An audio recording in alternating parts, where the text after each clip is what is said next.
With Midnight Hunt being released, we sure do have a lot of werewolves running around. Sounds like you need some silver bullets.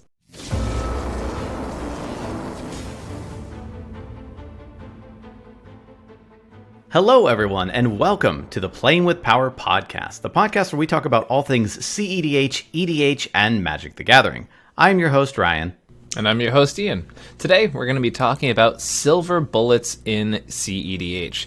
We're going to be talking about what they are not, and deciding which ones to use, and some examples to get you started.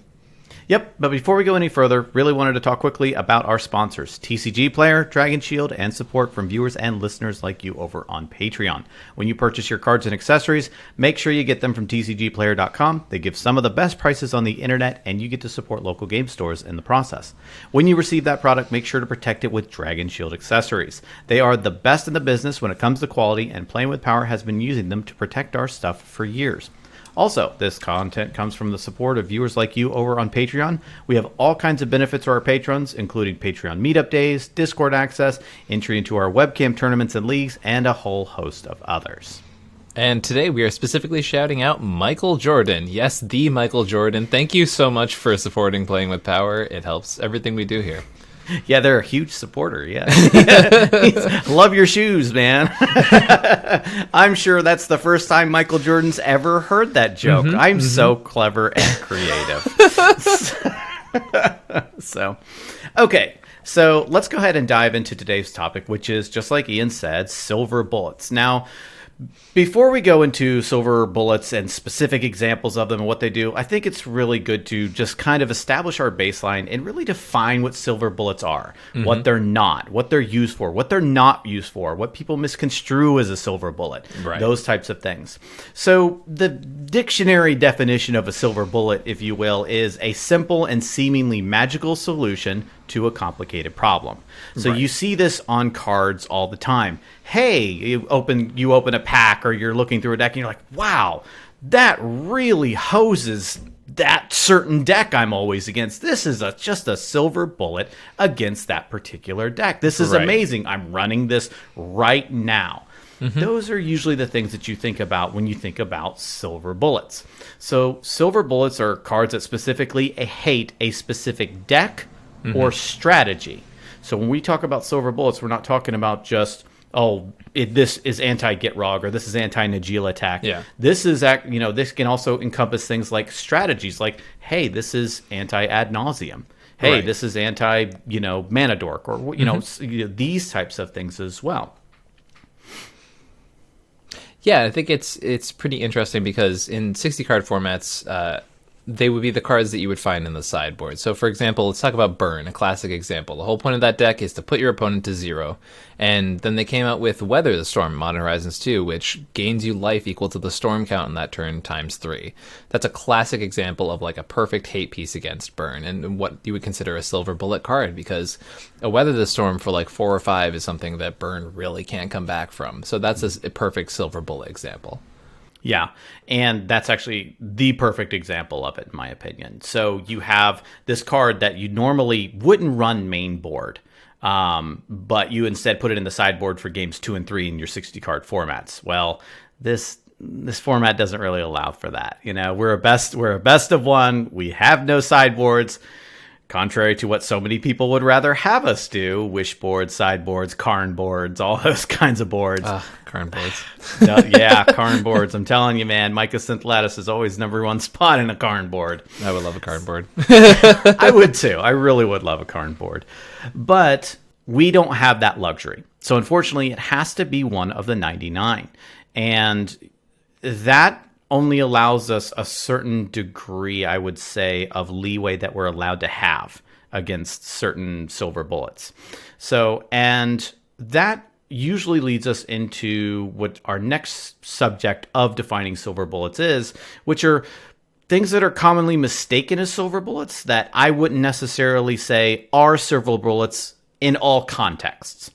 There are definitely contexts when they are silver bullets. They're like, hey, yes, this absolutely is hosing that person across from me. And other times when it's like, well, that's just hosing everyone, So a great example that can highlight, especially the nuanced part of that discussion, is let's look at Collector Oof, right? Mm-hmm. Collector Oof in many strategies is just a generic hate piece, right? And that's kind of the two key factors we're going to determine here is what's a silver bullet and what's a generic hate piece. Mm-hmm. So for a lot of decks, Collector Oof is just, I can break parity on this card because I'm using creature mana or something akin to that. So I know popular use of cEDH is artifacts, right? So I'm going to play a Collector Oof and shut that down. Mm-hmm. And decks that can break parity on that will almost always include it. Now, when we talk about Collector Oof in something, for example, like Razakats, Collector Oof hasn't always been played in Razakats. However, because of the way that the Razakath win line works, you can actually sack your own Collector Oof when you're going off, even though your win condition often uses Lion's Eye Diamond. Mm-hmm. So that's a classic example of one card that can change its definition to a silver bullet, right? In the current meta, Collector Oof in Razakats is a silver bullet. However, in many, many, many decks, it's just a good generic hate piece. That's right. And I do want to make something very clear here, and we want to make this clear. There's nothing wrong with generic hate. Generic hate is actually super powerful, and I would say in many conversations about deck building and deck building decisions, what cards to include, what to exclude, generic hate usually takes precedence over silver bullets because you want more sweeping, all-encompassing answers versus something that's maybe a little bit more targeted. So I think that there are definitely things that you can have as silver bullets, and it's perfectly legitimate to run silver bullets in, but number one, don't think that generic hate is a silver bullet, and also don't think that just because it's generic hate, you can't run it because you got to run a silver bullet, or vice versa. Right. And so now if you're at home, you might be thinking to yourself, okay, so why even talk about silver bullets in the first place if generic hate is always better? And that's when we come into meta conversations, right? So what is the meta TM? What is being played right now? What is the trademark solution? What are people talking about being the meta? So with cEDH particularly, the meta, despite many, many loud voices, is so varied and so wide that it is really, really hard to nail down. So even right now, we talk a lot about, not just us, but like many people right now are talking about how ad nauseum is a pervasive part of our meta. But if we look at what the meta is, it's so spread out, right? We have tournaments that we don't have formal reporting on. We just don't. Like, my top 4 breakdowns are the closest things we have to formal tournament reporting, and I would call that loose. And then we have no site like MTG Goldfish to aggregate that data. We don't have anything like that. I've definitely thought about like putting that work in, but there's only so much time in the day. But totally, yeah. So that doesn't exist. We have people doing Reddit reports on certain tournaments in certain leagues, but we have, different play spaces. We have the Founders Club. We have servers for different play groups or content channels. We have places like the Nexus. We have the r/cEDH Discord. We have, I know cEDH Brazil used to, and I'm not sure if they still do, like have their monthly leagues, right? These are all such insanely different metas. I know there's a Canadian meta, there's a Finnish meta, like there's just so many diverse metas. And somehow we're supposed to aggregate all that data and be like, yes, this is good in the meta. And big shout out to Squirrel Mob for running the cEDH Metagame project, which is the first real technical data project that's attempting to really tackle this diverse issue. I mean, calling a diverse meta a bad thing is not what I'm trying to say here. I'm saying it's just we have a lot of different places, and attempting to aggregate them to help people learn and understand is a really, really big and bold project. So if you haven't heard about that project, you should definitely go check it out. And, the more people are reporting games there, the better the project ends up being, because we can learn more data from different metas and diverse metas.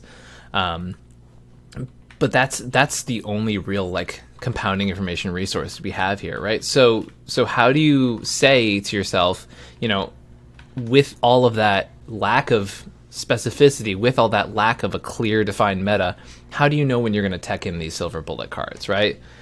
That's why Ryan had mentioned, that's when we start looking at archetypes to attack, as opposed to, I'm not going to only attack Najeela, because odds are I go to an open tournament, despite Najeela being one of the most popular decks in the format and almost guaranteed to be in like a top spot at a tournament, it doesn't mean that it will always be in those pods, right? And that's kind of where we get into this conversation of silver bullets to attack archetypes. So let's talk about cards that maybe attack ad nauseum. As we said, it's one of the most popular archetypes we're dealing with right now. Back in the day, 4-color control, those types of decks, they came out of the fact that everyone was on mana dorks. That was an attack of that meta. So that's where those silver bullets came in. And I also think that it's important to remember that there are, when you're thinking about these different silver bullets / generic hate pieces and those types of things you're putting in your deck, also be cognizant and aware of potential silver bullets / generic hate pieces that would be teched against you. So let's say that you're the one on Najeela. You need to be prepared for a Cursed Totem. You need to be prepared for a Pyroclasm. You need to be prepared for those types of things.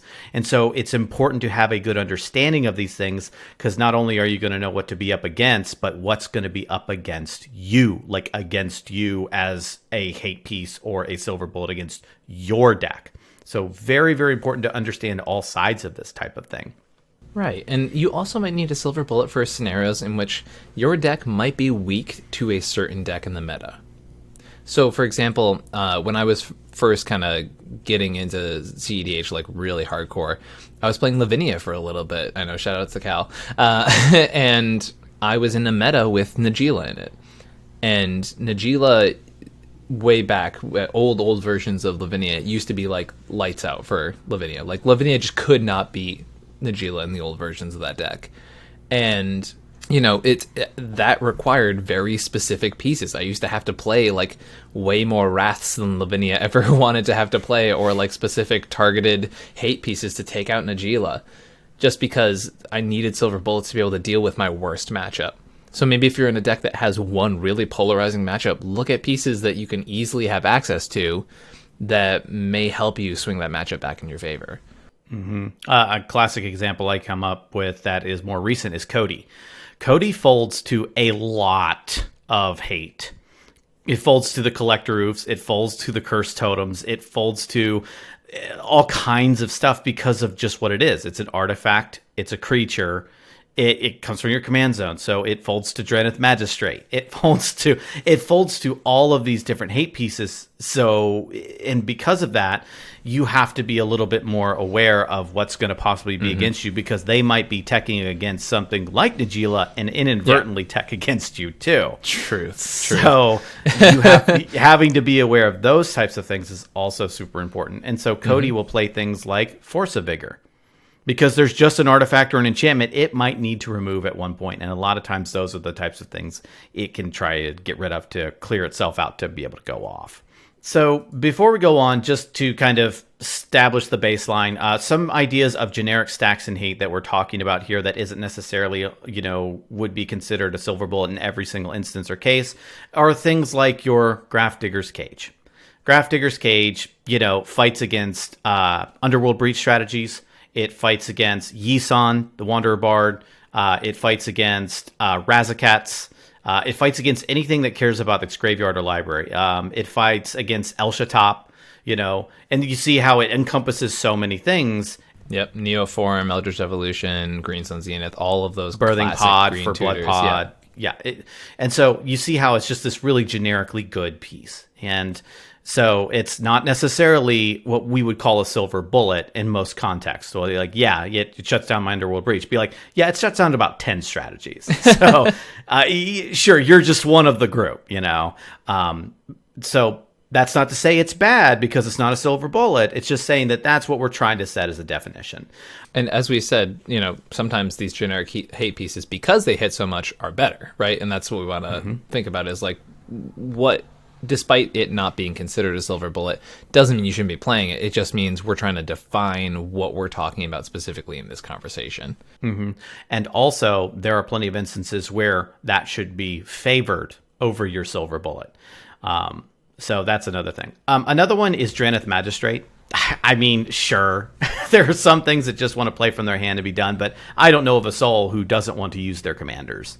You know, and you know, it shuts off commanders, it shuts off food chain, it shuts off underworld breach, graveyard strategy. It shuts off all of those things. It shuts off a lot of that kind of stuff. Cast from exile, which comes up way more often than you might think. Exactly. And then there's one that's I think it's the quintessential generic hate, and that's Rule of Law. It's basically can't cast more than one spell a turn. Every deck wants to do that, like every single deck, except for the ones that are almost engineered around Rule of Law. Okay, so let's talk about balance. So we talked about silver bullets, and we are going to get into what some of those are here in just a bit, but we're also talked about, you know, what generic hate pieces are.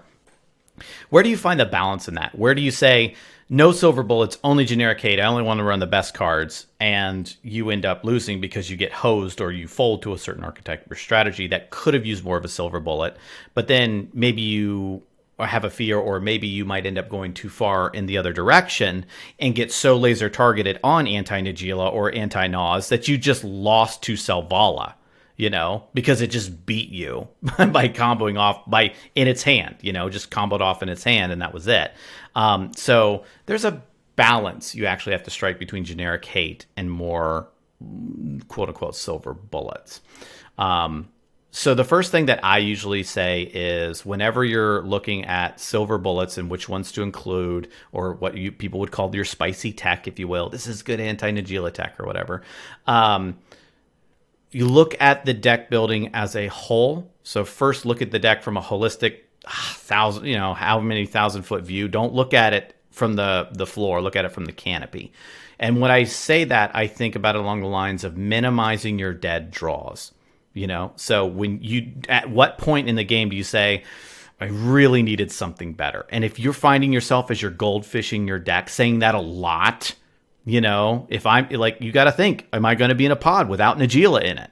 Okay, well, this Nagila hate that I have is now a dead card.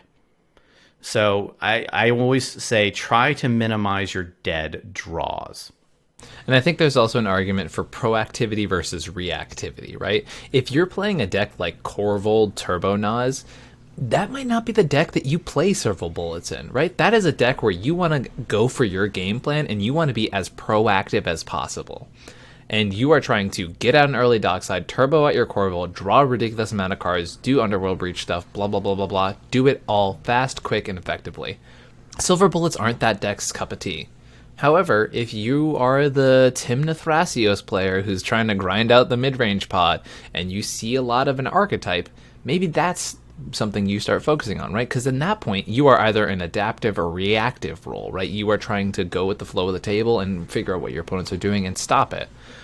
When you're proactive, you don't really care. You are doing you. Now, definitely there's a lot more proactivity in this meta than there has been historically. And that's just a factor of the meta. And that's also something you gotta consider. So some of these silver bullets might be really, really good right now because of how aggressively proactive the meta is. And we're going to talk about some really good examples of that coming up. But working on that balance of who am I at the table? What deck am I trying to play? What is my deck trying to do? Do I want silver bullets? Do I want to be able to kneecap one of my opponents really badly? Or do I just want to head down, look at my cards, and go, brrr? If you're doing that, you probably don't care about this entire conversation. Yeah, that's actually probably true. Or if nothing else, that your silver bullets are going to be maybe 1 to 2 cards, and they probably will sway on the side of generic stacks and hate. You want so many of your cards to be that proactive strategy. You need that much density in your deck that you might have anywhere between 0 and 2 slots for your tech, for your silver bullet, if you will. And that's okay. I was going to say, there's also a way to have silver bullets for a proactive strategy. So some examples that I'm just kind of thinking about the top here. In really aggressive turbo strategies, if you're in a really responsible meta, your silver bullets can be anti-counterspell stuff. So apart from the normal, right? So maybe if your deck normally wouldn't be on defense grid, You put that in your deck. Maybe you are adding another silence effect into your deck. Maybe you're adding Autumn's Veil when you were only on Veil of Summer. Maybe you're adding Overmaster to make your instants and sorceries uncounterable. If your meta is that responsible, maybe go for those deep dives, right? So silver bullets don't have to be exclusive to one side or the other. But in general, they tend to be more of a, adaptive or reactive role. But there are definitely circumstances, as I said, where, maybe you're the proactive deck in a very, very responsible meta. Maybe you're playing a lot more of the can't be countered style cards. Maybe that helps you out in that meta. And what a good frame of thinking to think about. So often when somebody talks about silver bullets, for some reason, the focus is always on permanence. I'm going to make sure their treasures enter tapped, or I'm going to make sure their rocks don't, tap for mana. I'm going to make sure they can't cast their commander. Don't forget that there is silver bullets against the stack as well. And that's why so often you see rule of law, because it kind of encompasses a lot of things. You can't progress your board too far. You can't interact on the stack too much. That's why rule of law is so frequently seen as a silver bullet when it's just generically good. And so those are perfect examples of that. Defense Grid is anti-stack or anti-counter magic / removal against your deck. It's a good silver bullet against stack interaction. And that's super important. And like you said, these proactive strategies, decks like, Godo Bandit Warlord, which I will always bring up in every single podcast, no matter how off or sideways it might be. And I'm just going to find a way to weasel that thing in there every single podcast. I'm 15 for 15 or however many podcasts we're on right now.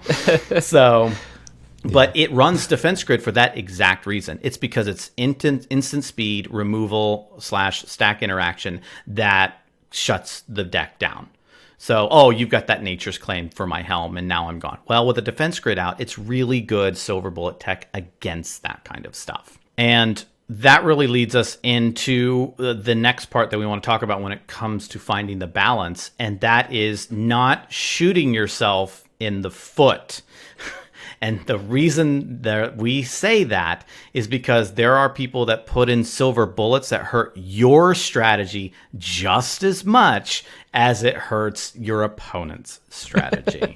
If you heard our Modern Horizons 2 retrospective, just like any of the conversation around Void Mirror, you can just insert to this part of the conversation. Just Void, yeah, exactly. Void Mirror. Oh, what a crazy! Oh, it's Chalice of the Void 2.0. No, it's not. It's bad. Don't do it.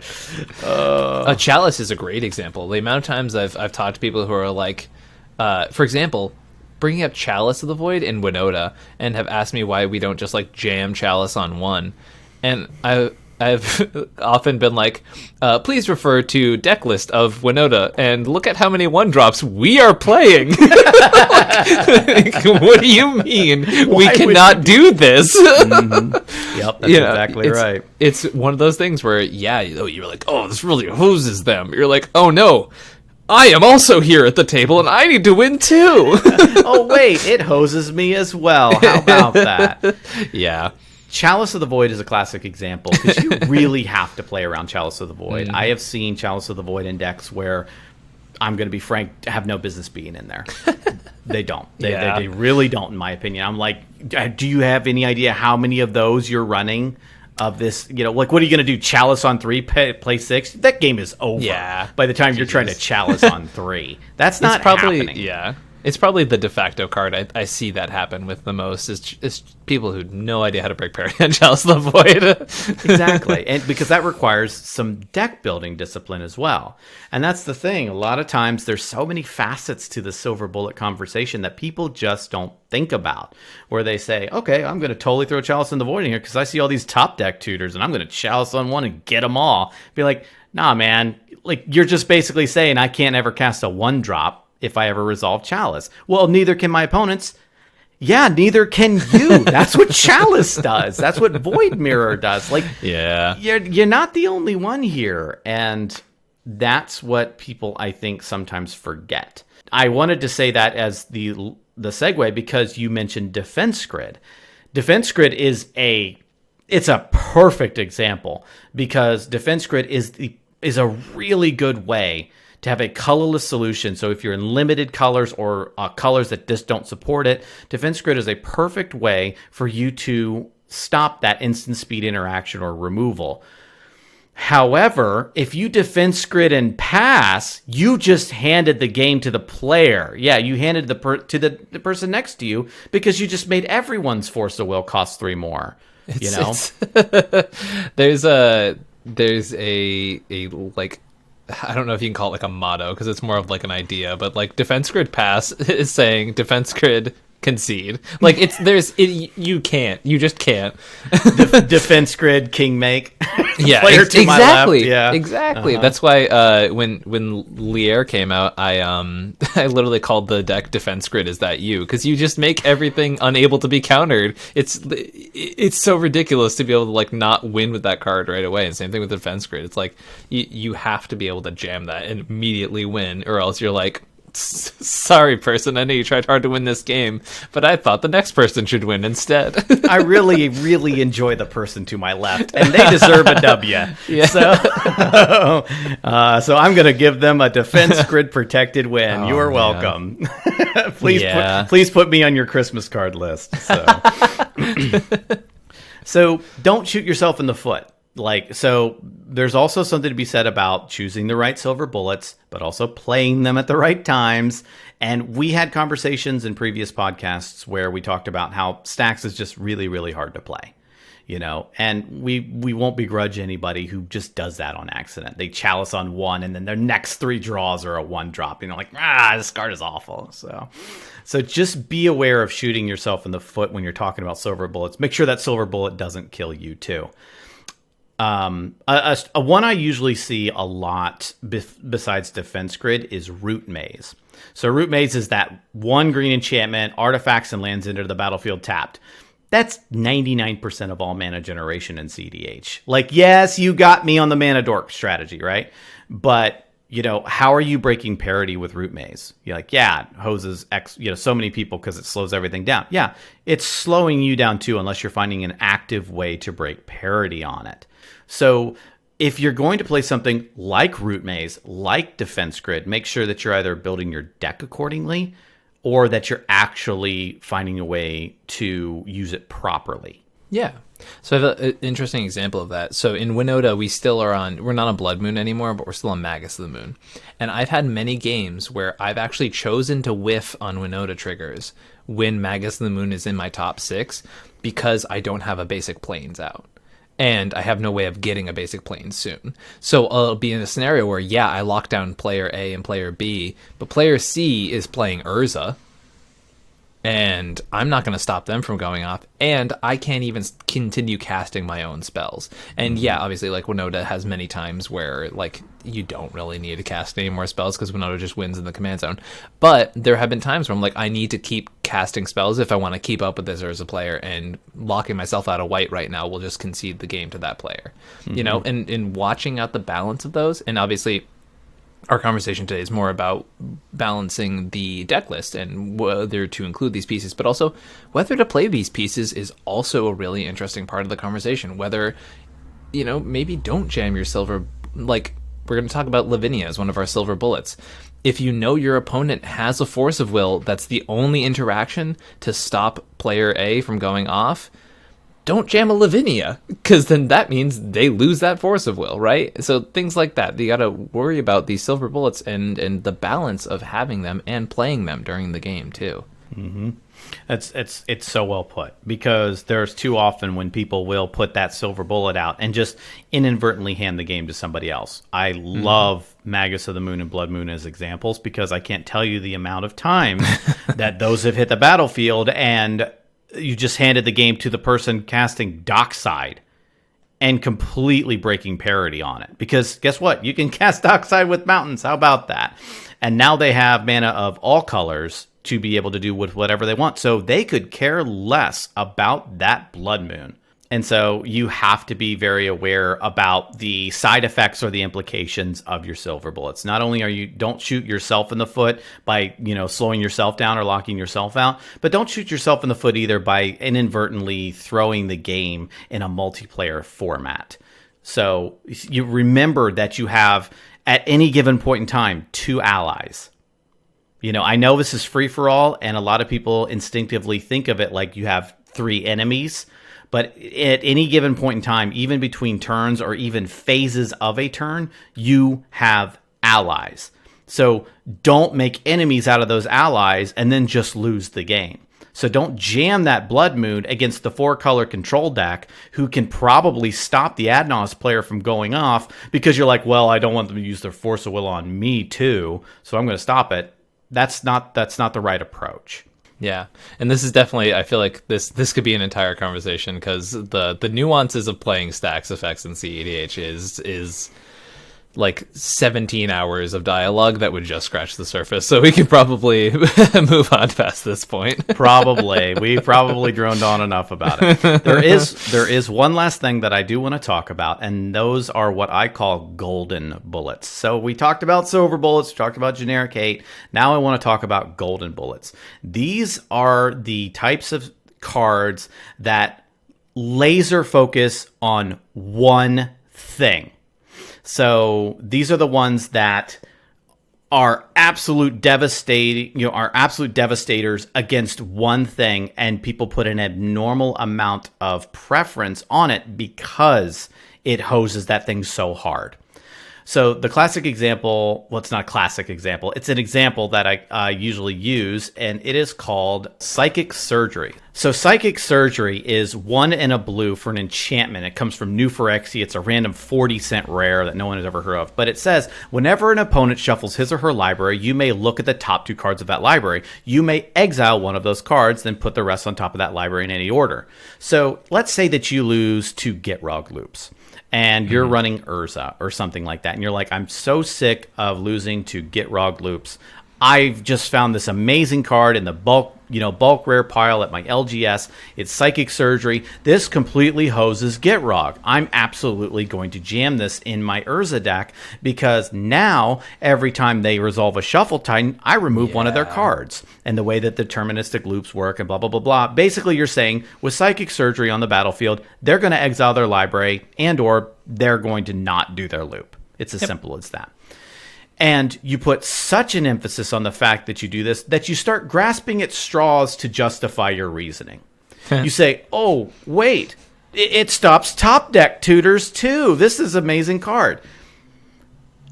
By initial perception, it does look Psychic like Surgery. It looks. I love that card. I do too. That's why I bring it up. Because I've made this mistake before. Anyway, I'm going on personal experience why we're talking about golden bullets right now. We're talking about Psychic Surgery. Yeah. Psychic Surgery on its surface level looks like, oh wow, this is great, but it's more of a golden bullet. It's like specifically against that one deck. And you, like I said, you grasp at straws to try to artificially inflate its worth and say, well, it stops top deck tutors. Whenever somebody fetches, they'll get to remove a card. Right. Psychic Surgery stops Gitrog. You're right. It does nothing else to actually progress your game plan. Yeah. And that's the key. You're getting a little bit too deep into the proverbial tank or too deep into the well to really understand that that's not actually helping you win the game. So the exceptions to the golden bullet rule, in my opinion, is if you have a local play group of like 4 players and you all play the exact same deck. Sure. Tech in Psychic Surgery against your Gitrog player. Those types of silver bullets and what I would call golden bullets are okay if your play group has like a combined 8 decks or something like that, and you want to, you have one deck that just straight folds to that one deck. Sure, run your golden bullets. This conversation I think is really good for those types of metas, because those are the types of metas that looking at a generic list from the database is not always going to be the most indicative of what is healthy for your play group, right? Correct. When I first started playing, I was making a lot of meta-specific choices because I was seeing the same, 4 to 16 people all the time, right? Like, one of my best friends was just playing Yisan all the time. So yeah, I had a lot of anti-Yisan tech in my decks because... One, I've always been a stacks player, and Yisan is the perfect stacks breaker, right? So my anti-Yisan deck was always there, and for those metas and these conversations, I think that's really awesome. And the majority, despite what many people believe in the online meta is the majority of people play cEDH in a local space, right? So for those people in these conversations, like you all have maybe one cEDH deck and you've been playing casual for a really long time, I think these types of conversations are really helpful for that space because it really helps to show like you're gonna have a very specific meta in that circumstance, and silver bullet cards are gonna really tackle that meta pretty aggressively. Yeah, absolutely, 100% agreed. Okay, so now that we've established kind of the idea of silver bullets, golden bullets, generic stacks, generic hate, let's put some concrete cards into principle and into into actual practice here. Let's really talk about examples of cards that people can kind of go to and see what a silver bullet really is, why it's useful, how it would be good in certain decks, how it would be not good in other decks, at first glance. Right. And we're going to just generally talk about that. So kick us off, Ian, with the first silver bullet you want to talk about. Yeah, so I buried the lead with this one a little bit, but let's talk about Lavinia, Azorius, Renegade. Now, I know this is more Lavinia mention that has ever been on this podcast. No, this is not an episode of the Mind Sculptors. I'm sorry if you came to the wrong place. Yeah. So apparently Ian just is going to slide in Lavinia into every one of these episodes too. Hey everyone, welcome to the Go to and Lavinia podcast, where we talk about these random two commanders all the time. I don't know why. So it's so funny because I bring up Lavinia a lot, and I feel like Cal gets really excited every time I do. And every single time I'm like, never in the command zone in the 99. You have to understand, never in the command zone. Never in the command zone. That's right. But Lavinia in the 99 is actually just like a killer. It's so strong. Lavinia is really good at just breaking parity at what your opponents are doing. It was our comparison piece for Void Mirror, right? Like that was what we were talking about, and how Void Mirror doesn't even come close to comparing to Lavinia. Lavinia is so good. So white blue is definitely a cost, right? Like it is definitely, you need to have double color pit mana. You can't use any of your colorless mana to cast that card. That shouldn't be a problem in your cEDH decks, but it's something to note. If you're like one of those decks like Rograk Tevesh and you're just like all generic mana, or like jamming that stuff as fast as possible. Obviously, you wouldn't be playing Lavinia because that's not what I'm talking about. But as an example, you Praetor's grasped it or something. I got nothing. I'm sorry. But it's like Grand Abolisher and Lavinia, like these cards, and like especially if you're looking in like a 4-color deck sense, they can be harder to cast in certain strategies. Just throwing that out there, it's something good to know. But Lavinia is so good against Ad Nauseam, like silly good against Ad Nauseam. Think about things that you need to realize with that archetype, right? So first of all, free spells. 0 mana rocks, they all immediately get countered. Any free spells they go to cast, which Turbo is trying to go as fast as possible. They are playing free spells. Boom, countered. Now you're talking about, not only does it do that, but on top of that, it is stopping your opponents from casting spells larger than their land count, with non-creatures specifically, which Turbo Adnos strategies, they're using their lands. The amount of times I have seen a Lavinia on the battlefield and a Turbo Nos player who can't even wheel because they have 2 lands and a bunch of mana rocks. Lavinia is so good in that circumstance. The idea that you need 5 lands in a Turbo deck to be able to cast your Ad Nauseam, it may not sound like a lot, but that is a Turbo deck on turn 5 is so much worse. Think about a deck like Cody, right? Playing cards like City of Traders and the lands that tap for 2 mana. Not to mention the fact that you have to cast Profane Tutor for free, that would get countered. But now all the lands in Cody, even if you draw your Ad Nauseam, you have all of these lands that get you a ton of mana, but they sacrifice themselves. You're never going to cast an Ad Nauseam in Cody with Lavinia out. It's just not going to happen. And someone's going to be like, well, I've done that once, so actually, Ian, suck it. 99% of the time. Okay? Look, I know this conversation's going to happen. There's always going to be that. When you have a big enough audience, it's like, everyone's like, I've actually been there thrice. Like, calm down. But Lavinia is so good at tackling, which is this archetype, which is very definitive of the meta, right? We have a rock, paper, scissors meta right now. And no matter where your local play group, where your play space aligns in here, it's pretty hard to argue that mid-range beating stacks, beating Adnos, beating mid-range is not like that rock, paper, scissors of the meta. And so that being said, like what when one of the key factors of the meta, and a key factor that a lot of people tend to resign to, because 1, it's easier, 2, it's sexier, like all of these things, when people are resigning to that part of the meta, playing a card like Lavinia is really powerful. So you can play it in Tymna Kraum, which is kind of insane. You can play it in your blue farm, in your turbo strategies. You can play it in a deck like Razakats.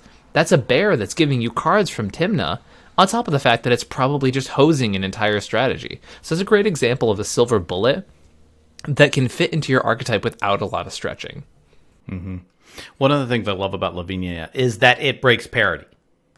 It's not everyone at the table can't cast and they're all mercy at the number of their lands. It's just your opponents. So if you have a proactive strategy and you need something to do the defense grid-esque type thing, it's better than defense grid, because not only do you shut down so many people, like you said, Adnaz, if they're not winning turn 5.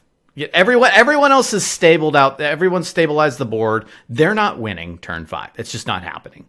And if, let's say, they're like, I'm going to go for it. I got 5 lands. I'm going to try and draw into a hate piece to stop Lavinia, and then on my turn I'll do it. You'd be like, yeah, I'll just cast my Force of Will. Yeah, for free. Yeah. Like, Lavinia allows you to do that. It's only your opponents. Mm-hmm. So it's the perfect silver bullet against those strategies. Adnaz wants to power out turn 2. It casts Mana Vault, and then turn 2 Adnaz. And like you said, the free spells and all these different things, it really shuts him down perfectly with one card. It's perfect silver bullet against these types of aggressive strategies. This a great example of a card that if your deck is just a little bit slower, but you still want to compete in an ad nauseum meta, this card allows you to do that. Slow down the board a little bit till you can stabilize yourself. Then you can, try to execute your strategies. And by the way, you're protected against a lot of the free counter magic that could stop you too. Lavinia is an amazing card. Really good card. In the 99. Oh, that's so good. All right, so let's talk about the next one. This is my first pick, and that is Mayhem Devil. So Mayhem Devil is an amazing card because people don't realize how often we actually sacrifice stuff in cEDH. The first thing that people always think of, and it's a really good one because it's one of the more prolific ones, is your old buddy Dockside and the treasures he brings with him. You sacrifice treasure, Mayhem Devil triggers, and before long, that person who's running something like an Ad Nauseam or something like that realizes that they're in a really bad spot now. Because let's say that they're cracking treasures to cast Ad Nauseam. Well, I'm just going to snipe them all to your face. I'm going to use Mayhem Devil, ping you, make your Ad Naus weaker.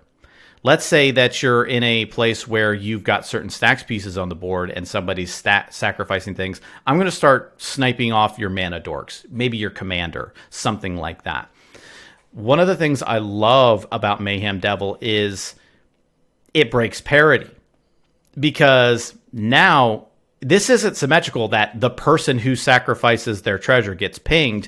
This is, I get to choose who gets pinged. So I can sack my own treasures and do it. Suddenly, things like a non-lethal blocker can become a lethal blocker. Oh, I'm going to block your Crom with my 2/2 bird. I'm going to sacrifice 2 treasures, now your Crom is dead. These are the types of things that, Mayhem Devil does so well. A lot of Curious Control lists run it because they're sacrificing. So good there. Yeah, exactly. It's so good there. It's amazing there because you want to stabilize the board. You want to keep that pressure of Mayhem Devil on people because so many people are getting greedy with Dockside, Lotus Petal, blah, blah, blah, blah, blah. And Mayhem Devil really punishes people for that. Well, that and thing. Yeah, in that list specifically, if you put a Curiosity on Mayhem Devil, suddenly anytime you crack a fetch, anytime Dockside happens, you're like, yeah, okay, I'll draw 6 from your Dockside. Nice cards, idiot. It's so good. Exactly. So that's an icing on the cake move, by the way. But it's Well. Exactly, it's so good. But like Mayhem Devil is just a really good card to punish those people that are sacrificing tons of treasures. So Corvold Treasure Storm doesn't win. You can't win with Mayhem Devil on the battlefield. Yep. Yeah, you just can't. A lot of ad nauseum strategies are relying on Dockside. Tevish, you sacrifice those, you sacrifice those thralls, all of a sudden he gets a lot weaker. And we could go on and on and on forever. Another one that it hits that a lot of people don't realize because of the crazy wording on the card is the World Gorger Dragon loop. The World Gorger Dragon loop, when the Animate Dead leaves the battlefield, the World Gorger Dragon is actually sacrificed as part of the clause. So if anybody tries to World Gorger Dragon you lose the game with a Mayhem Devil out. Yep. That's pretty cool. I like that one. I also really like Mayhem Devil as a political tool because it's really insane. Like we were talking about with the Atris plays, it like changes the game on the political spectrum because your opponents having a fetch land can actually allow for like teammate collusion, right? Because we were talking about there's many times in a cEDH game where you're not 1v1v1v1, you're 3v1. And then an adjusted 3v1, and then an adjusted 3v1. And there's many times where you're like, oh, my opponent's about to go off. I can't do anything about it. Hey, wait a minute. You have a fetch land. And you're like, crack it, ping the thing, done, combo over. And I literally was in a game at Tier 1 Con where that was super relevant, where I had a fetch and my opponent had like a lethal attacker. And I was like, wait a minute. Okay, you have a treasure. I have a fetch land right now. You crack that right now. And I crack this fetch land, and we stop his combo piece, and we're not going to lose in the next rotation on the table. And it worked, and it was awesome. And Mayhem Devil ended up killing us that game. But I don't even really care about it. But it's also really great as a dockside outlet in decks that are maybe lower color. So I know in Rakdos decks for a reasonable amount of time, if you have a way to get like some sort of recursion with Dockside, you can ping your own Dockside with the Mayhem Devil triggers and then use the rest of the treasures to ping your opponents and then like recur your Dockside over and over again. And that just creates a loop. Kenrith is a big user of that type of Dockside loop, because you can do some really degenerate stuff with, using your commander in the command zone, regenerate bring Dockside back to the battlefield, sack the treasures, ping the Dockside, use the leftover mana to ping your opponents. Suddenly you got a whole loop going on, and there's a lot of really broken stuff that can do. Absolutely. They'll use it with Dockside Curio loops too, which is basically what you described, just in a different type of loop. But yeah, essentially Mayhem Devil allows you to kill a table if you wanted to. It allows you to play politics. It allows you to say, no, block that. I can stop. I can help you stop it. I'll sack 2 of my treasures or something like that and ping with the Mayhem Devil. So one of my favorite parts about doing stuff like this is that through this conversation, I'm now like, oh, I have to go add Mayhem Devil to my Kenrith deck right now. That's immediately what's going through my head is like, it's a Dockside loop. Oh man, I gotta cut a slot for a Mayhem Devil. Damn it, that silver bullet. So we practice what we preach here on the Flame with Power podcast. We really do. So yeah, Mayhem Devil, fantastic card because it breaks parity, because it allows you to hose certain strategies like anti-Naws or just anything on Dockside. And it also allows you to add to your strategy, basically make it better, if you will. And this next one I think is super interesting because one of the reasons it jumped out to me right away as a silver bullet piece was because it literally was sent to me in a document explaining why Prosper was good. Okay. It was that it can break parity on this Uba Mask effect. And shout out to Gustav, one of the main Prosper pilots right now. Uba Mask is a really unique card because you might see Uba Mask and you're like, I know Dranith locks. This is a card like that. And yes, it is. It does do that thing, and it works with Lavinia as well in certain circumstances. And you might know Uba Mask from a number of Dranith Magistrate combos. I know 5-color Kenrith decks that are playing heavy stacks tend to play those locks so they can lock down the table and basically kill the table just by having Kenrith in the command zone. But Uba Mask is also really good in a couple places as Silver Bullet archetype. So as I mentioned, we have our 3-tiered meta right now. It's really good against wheel decks, right? It takes advantage of the fact that your opponents can wheel, but they have to play those cards this turn or they go away forever. Which is really Let's read Uba Mask real quick, because I know this is not a super commonly seen card. This is from Champions of Kamigawa. It's an artifact for 4, and it says if a player would draw a card, that player exiles that card face up instead. So drawing cards is gone.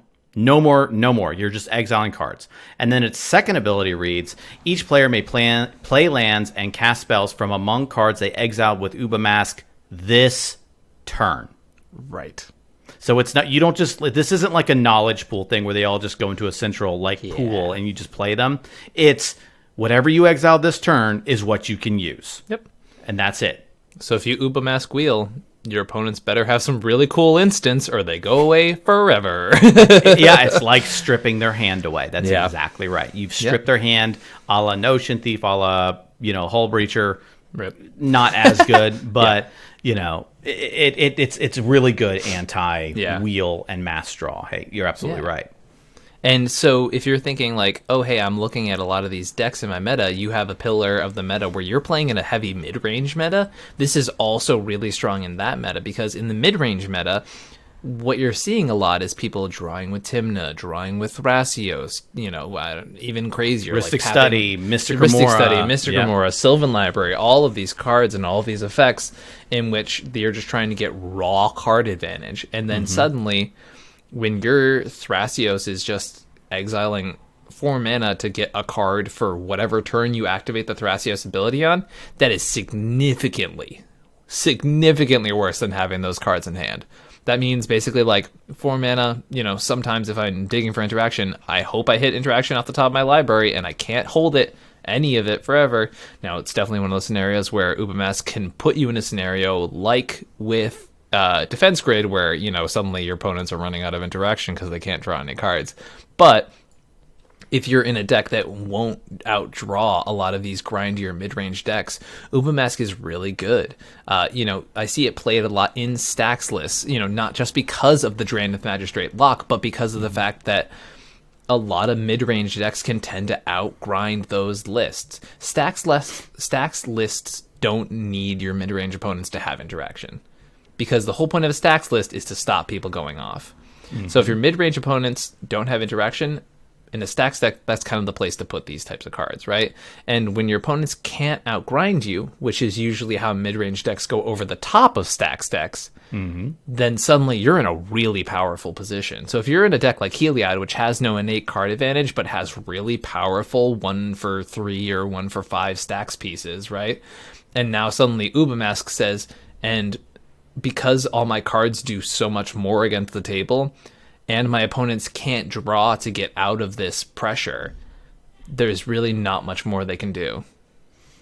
Yep. And it also puts a heavier emphasis on things that tutor into your hand, because Uba Mask doesn't prevent you from playing things in your hand. So if somebody has the counterspell or the interaction and somebody has an Uba Mask out, you can't just play from exile. Like, it shuts those off and they're gone forever once the turn expires. But the things in your hand suddenly become a lot more valuable. So, top deck tutors are nice because they're affordable, but a demonic tutor in an Uba Mask deck becomes more powerful than demonic tutor already was. Ridiculously powerful card. But now in Uba Mask, when you demonic tutor for a Wheel of Fortune, then now you're in real trouble. But Uba Mask is a classic example of the anti mid-range type thing. It's somebody who's going off with Corvold or something like that. You can still play those cards and stuff, but if you have a way to shut them down, strip their hand, do something like that, finding a way to break parity on these things is so important. But you remember our Root Maze example from earlier. Make sure that if you're doing an Uba Mask thing, that you're not just inadvertently handing someone else the game at the same time. Like you said, it suffers the Defense Grid type problem if you're not careful. Yeah, if you're also on a maybe Thrasios or Tymna strategy, probably don't play Uba Mask. Yeah, probably not. Uba Mask really isn't the best thing for you there. Exactly. All right, cool. So another one, the next one that we want to talk about here is Goblin Sharpshooter. So we're going to talk about Goblin Sharpshooter, but also want to give a couple of quick honorable mentions to a few other ones that are a little bit more spell-based. So Goblin Sharpshooter is your quintessential anti-Najeela warrior hate, or it's your quintessential anti-mana dork hate. All those little 1/1s for 1 out there, or 1/1 tokens out there, will straight die to Goblin Sharpshooter. Basically, you tap Goblin Sharpshooter, you deal the damage to the thing, it dies, you get to untap Sharpshooter and just do it again. Najeela can't win with a Sharpshooter on the board through its normal Najeela means. Another thing that's great about Goblin Sharpshooter is it can go infinite with things like Splinter Twin. So you can do this thing and create this loop or whatever with Splinter Twin on the battlefield. It's actually kind of cool. But these are those that, like, hey, my deck just straight folds to Najeela. Like, I can't outrace Najeela, or Najeela just overwhelms me. So what you do in these instances is you put these silver bullets in to help you stop the onslaught of warriors, because it takes just critical mass of warriors for Najeela to just win the game, to Derevi and, untapping lands and stuff like that. So if you can prevent Najeela from winning the game by keeping those warriors under check, it allows you enough time to stabilize. Sitting there with a rattlesnake like Goblin Sharpshooter basically says, don't turn sideways or you will lose. Yeah. Your warriors will never survive. This Goblin Sharpshooter is a Goblin Warrior Sharpshooter. I'm not tapping it for anything else but the warriors you create. So now all of a sudden they have to pivot to another plan. And that gives you more time to stabilize and develop your own plan. Yeah. Yeah. Now, back when the meta, as we mentioned kind of before with the Curious Control conversation, back when the meta was really heavy into Tymna Thrasios, into the dork-heavy decks, Goblin Sharpshooter was just an awesome piece, which is kind of how a lot of the tech of Sharpshooter got, brought up, because it was really great in, Blood Pod type decks, in which you would just snipe the ever-living heck out of your opponent's dorks, and then suddenly, multiple turns of mana development, they're being set back in. Now their Gaia's Cradles aren't tapping for a bunch of mana like they were before, and all their X1s are gone.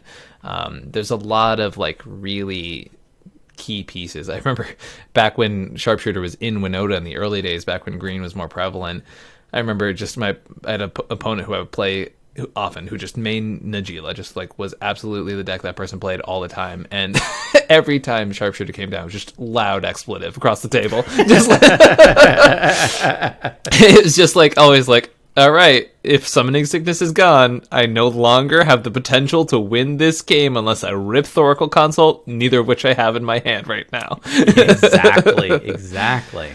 And this is a perfect example of teching to your local meta. So going into a big tournament with a Goblin Sharpshooter saying, hey, I'm going to snipe the Najeela players, and then you never see a Najeela player, and everyone's playing Turbo Naws, you're like, oh, Goblin Sharpshooter is a dead draw, and I'm losing this game. This is a perfect example of a tech card against a local meta. I've got a friend who's always maining Najeela. I need to be able to stop this Najeela player. So perfect example. Some quick honorable mentions of that in case you're not on a creature-based plan, but you're maybe on something more like a spell-based plan. Pyroclasm. Pyroclasm just deals 2 damage to each creature. There you go. It kills all the warriors. Another one it's actually kind of spicy. This is the D definition of spicy tech is Electrickery. Electrickery has the overload cost of 1 in a red. It says deals 1 damage to target opponent unless its overload cost was paid. Then it deals 1 damage to each opponent's creature. So 1 to target opponent's creature versus each opponent. So you could still develop your mana dorks and not get hit with a Pyroclasm, but stop your opponent's mana dorks / warriors or Najeela, things. So for some reason you're on dorks and you want to take out the dorks. Great way to do that. Exactly. So this goes into deck building, goes into local metas, all of that. Another card kind of in this vein is a card called Sudden Demise. It is basically a color shifted Earthquake, and by that I mean it is X in a red, and you could choose a color. Any creature of that color gets basically killed. So, so for example, if you put X = 2 into it, anything that is, say, green. So say you're in a deck like the deck that I see it often is the Bear Weaver list, right? Because you're playing a lot of hate bears. But you want to be able to take out the green hate bears, the one color you're not playing in a sans green deck. So you cast a Sudden Demise for X = 2, and then suddenly all the dorks are gone, all the green creatures are gone, the Kinnons of the table are gone, all of those things. And you're still there with your Thalias and your Esper Sentinels and all of your early hate pieces. And that's a really cool way to like tech against something you're seeing a lot. So if you're in a dork heavy meta, that's a great silver bullet card, because not only does it wipe out your opponent's creatures, but it keeps yours standing. All right, so let's talk about the next one here, and this one is Deafening Silence. This is the, I mean, I hate to say anti-nause again, but it does a lot more than that. This isn't just how to stop ad nauseum part 2. You know, this is not that. It's just such a prolific part of our format. But Deafening Silence is a really good silver bullet against those spell-based strategies. If you're running into the Niv Mizzets of the world, if you're running into the ad nauseums of the world, and, you know, and it also covers non-creature spells. So this isn't just your instants and sorceries. This is your artifacts. This is your enchantment. So this hoses your Godos. Like, Deafening Silence is a real problem for Godo. Like, it, you know, obviously it has ways around it, just like all the decks do. But it relies on casting a lot of artifacts to win. And, like, cards, decks like Urza, you know, the Poly Tyrant build, it literally has one creature. So you are just hurting kicking them in the shins. Yeah.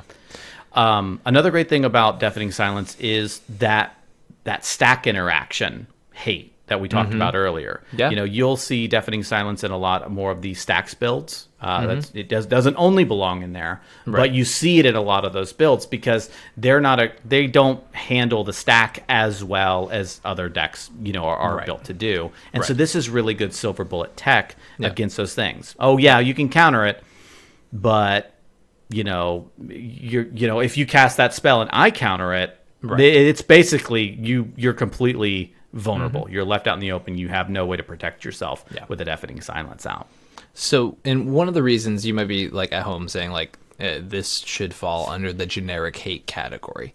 And the reason I think it's important to talk about Deafening Silence in the current context of the meta is because, like when I talked about the example with Razakats with Collector Oof earlier, I think Deafening Silence also can fall into the silver bullet category. The example I gave to Ryan when we were talking about before the show is Hullen or Chulane, or however you want to pronounce it. It's Chulane. Chulane. I will die on that mispronunciation hill. I will always call it Chulane. I don't care what anybody says. The hills people are willing to die on are hilarious. They're the weirdest hills, aren't they? They're just the strangest hills. And it's Chulane, darn it! That's one of mine, apparently. But so, for example, that deck, right? That deck is all creature combos. It is just you are jamming a bunch of creatures, you're breaking parity on your Commander Chi lane, and you are drawing a ridiculous amount of cards because of it. And it's one of the few like combo off many spells per turn decks that can do so without playing non-creatures. So in a deck like that, that is not a stacks deck. Anyone who's played against that deck knows that that is not a stacks deck. Nope. It is a deck that can play some pieces like this to tackle the current meta. If Rule of Law effects were not effective in the current meta, I don't think that deck would play Deafening Silence. Because I think it is a silver bullet piece in that deck. The deck is doing its game plan and says, hey, I can break parity. I'm not shooting myself in the foot by playing this card. Synergy. We're back around to the original topics. Look at that. It's all coming together, folks. How about that? That's crazy. And it's not just a, generic wall hit. I'm playing all of the Rule of Law effects because that deck can't afford to play the Rule of Law effects. No. But it can afford to play this one really good one that can come out as early as turn 1 and just kneecap decks. It is very, very strong. And a lot of decks like that in the current meta that maybe can't fall under the category of stacks decks can play Deafening Silence because of the creature count of those lists.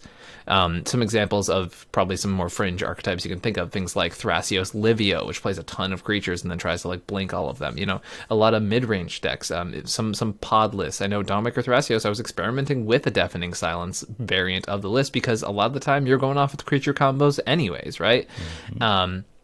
There's a lot of places where it just really is that 1 mana silver bullet shut down a bunch of stuff. So, yes, Rule of Laws in general fall under the generic hate category, but I think Deafening Silence has carved out enough of a niche of itself because of the way certain archetypes work that it just really is able to be broken by these cards and makes a silver bullet card. All right, and the last silver bullet we're going to talk about today is, in my opinion, like the definition of a silver bullet card. And it's a definition of a silver bullet card that I think is brought up in every single conversation about a local meta that I have ever had. And it's the card Choke. And it says, islands don't untap. It's so simple. It's a green card that makes islands not untap. It is a back to basics for islands and islands only. Against blue players. Yep. Against blue players. And in a lot of local metas, when people are first starting out this game, there are so many decks that are just like either mono blue or two color heavy feature blue. Mm-hmm. And when you're starting out this format, that is a very common thing. And the other type of archetype that is really easy to start out on is low color green decks.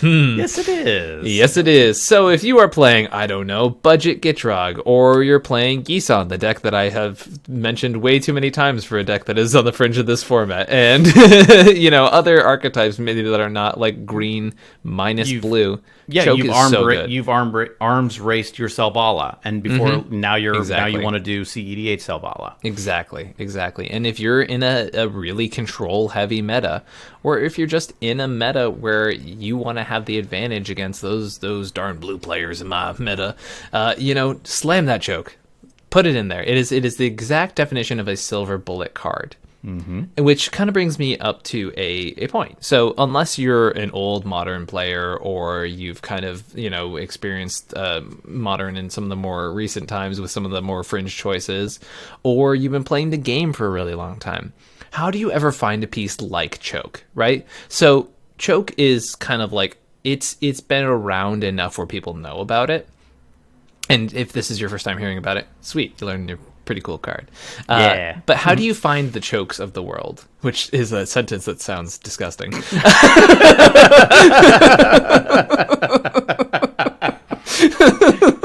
Oh, goodness. Oh, it's getting late. So the amount of times I have been like accused of like thinking of something really cool, like, or like calling my deep pull, it's because I've been a real nerd and done my homework, right? And I've gone over to a website like Scryfall, which will always be my suggestion. Scryfall is the, in my opinion, the best way to find cards. It has advanced features that allow you to search super intense options, very specific stuff. You know, the amount of times I've been like, all right, I want to look at all creatures with partner, see if there's any partners I'm forgetting, right? Crazy easy to do, right? Maybe I want to find out how many legendary creatures have an infinite mana outlet, right? I'll look up can be commander, has a colon in its cost, doesn't have the ability tap, right? Boom, find out all those outlet commanders. And for example, for something like this, for specific meta hate, you can look up keywords. So for example, you're playing a deck like Heliod, for example, and you want to target the opponent's graveyard. I would go down and I click white decks, or, you know, my commander is white, and I type in the word graveyard, and maybe I type in the word can't. Because can't, for those who aren't like really deep in the rules text of Magic, is just a word that is really important when it comes to stacks. When it says your opponents can't do this, or players can't do this, often the word no or can't will always beat it. So maybe, you know, graveyard can't, or graveyard no, or just graveyard.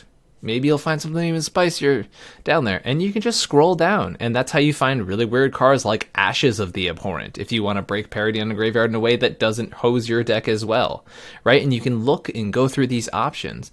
There are, despite many bold statements, still innovations being made all the time in cEDH. And a lot of the time, it is people who have either A, an obsessive knowledge of this game, or B, people like myself who forced to have an obsessive knowledge of this game by doing the research. And I've made a lot of really weird pulls. For example, when I built Winota, my way of finding out if that deck was viable was I literally clicked white and red and said human, and I looked at all 1,000 something humans that were legal in Commander, and I looked through all of them, and I was able to build a deck from it, right? And that paid off, right? So these deep dives can not only help you make a deck, not only help you find a silver bullet, but they can define archetypes. They can help you create and innovate and brew. So if you're a deck brewer, if you're playing in a local meta and you want to get that edge up on your opponents, this is a really great way to do it. One of the things I think is so important about the example of choke is a couple of things. First of all, a really good place to find silver bullets that you may not have looked at in the past is check out sideboards of common Eternal formats. Choke is commonly seen in things like Legacy Elves because it stops Delver decks and Tempo decks and things like that. It helps you find those silver bullets, the very definition of the word, where it doesn't really want to be in my main deck unless I'm against this specific type of thing. And sideboards of Eternal formats of the 60 card variety are usually really good places to look. Hey, let's find out what a vintage sideboard looks like because people cast so many free spells in this format. Yeah. Oh, look, Chalice of the Void, and they run it on 0 to stop the fast mana and stuff Thorn like that. Thorn of Amethyst, yeah. Yeah. Like that. Some of them run Mox Monkey. They run the Gorilla Shaman that does XX and 1, destroy target artifact with... maybe don't run that one. But... I'm so glad that's where you ended that, because I was going to have like 18 Winota players being like, see, Ian, even Ryan said you should play it. But look at these sideboards and say, hey, Legacy Elves, in the classic example, is running... they're running Choke because they want to make it so that people's Underground Seas and Volcanic Islands don't untap. Now... the second thing that I want to bring up with the example of Choke is, for lack of a better terminology, the haters. The people that are like, that card's not good. You shouldn't run that. You should run this. You see that everywhere. You see that pervasive all over the internet. Anytime you go to a forum, go to a subreddit, go to a Twitter thread, you always get that inevitable person who says, that card's not good. Don't run that. That card is no good. That card is junk. That card is trash. There are definitely instances when that's the case. But remember, your mileage may vary. There's a reason that Pyroblast and Red Elemental Blast are main decks in so many cEDH decks with red. It's because blue is so pervasive in our format. So, if somebody is okay with running something like Pyroblast or Red Elemental Blast to stop that type of blue tech that's out there, then there is a legitimate argument that could be made that Choke could see its way into certain mono-green decks. Hey, I don't have Pyroblast available to me. I need to run some sort of anti-blue hate because I'm losing on the stack. So I'm going to run something like Choke to prevent them from being able to progress a board state in a way that can stop me. That's perfectly fine to have that type of silver bullet in a local meta, in a meta where you expect a lot of blue, those types of things, and your colors may be limited. Yisan, Sabala. So I could go on forever. And you, right there in the audience, if you're like, hey, I have a really cool silver bullet card that nobody's talking about. I want to tell Ryan and Ian about it and the world. Where could I possibly post such a thing like that? Oh, what's that? YouTube has a feature where you can comment on videos and have discussions in an open forum sense. If you would like to include your silver bullet comments, we'd love to hear about them down below because, as we mentioned, we love Bruin, we love all the spice, we love seeing these cards. And I guarantee I have had many, many cards. For example, Counterbalance was at one point a spice card, and now it's every time people ask me what's an underplayed card in the format, that does my Counterbalance, that one. So like commenting like that, like good ideas, good innovations, they come from people like you, and we'd love to hear about your ideas in the comments below. And have you had any silver bullets completely hose you that you were not ready for? Throw that stuff in the comment below too. I love to hear that stuff. If you think Ryan's wrong about psychic surgery, I want to see 3,000 word essays depicting how wrong Ryan is about psychic surgery. Clearly tier 1 card here. I'm not wrong.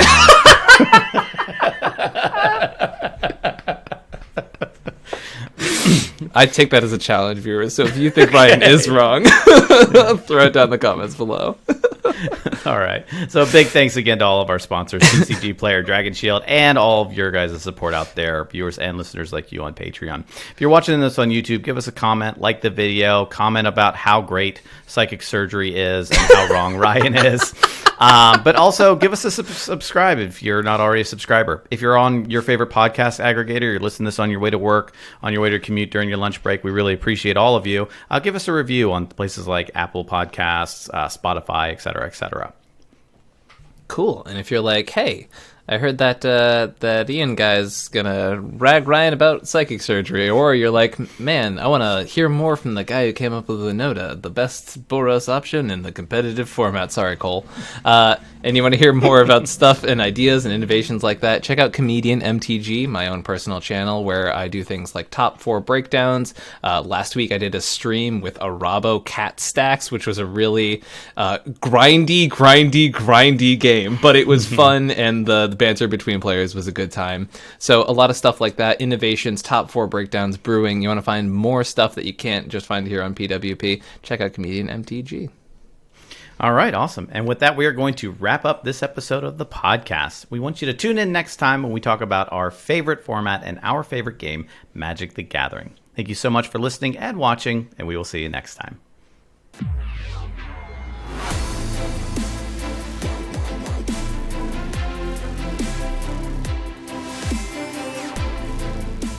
Playing with Power, your number one source about choke. The card choke.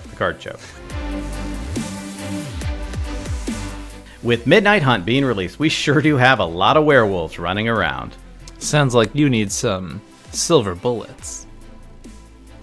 That's awful. That's awful. Oh, you know that's the one we're going to get. You know it is.